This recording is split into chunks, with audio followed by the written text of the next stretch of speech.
আসসালামু আলাইকুম বন্ধুরা, কেমন আছেন? দেশ এবং প্রবাস থেকে যারা আমার এই ভিডিওটা দেখবেন, আশা করি সকলে ভালো আছেন।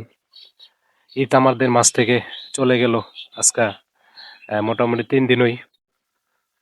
তো আমরা ইনশাল্লাহ দোয়া করি সামনে ঈদ পর্যন্ত, সামনে রমজান পর্যন্ত হায়াত দেখ, সামনে যাতে আবার ঈদ করতে পারি সবাই একসাথে। হয়তো অনেকে পরিবারকে নিয়ে ঈদ করতে পারেন নাই, আবার অনেকে পরিবারকে নিয়ে ঈদ করতেছেন বা করছেন। বিদেশি প্রবাসী ভাইয়েরা অনেকে ঈদ করতে পারে না পরিবারকে নিয়ে। অবশ্যই দোয়া করি সামনে পরিবারকে নিয়ে যাতে সুন্দরভাবে ঈদ করতে পারে।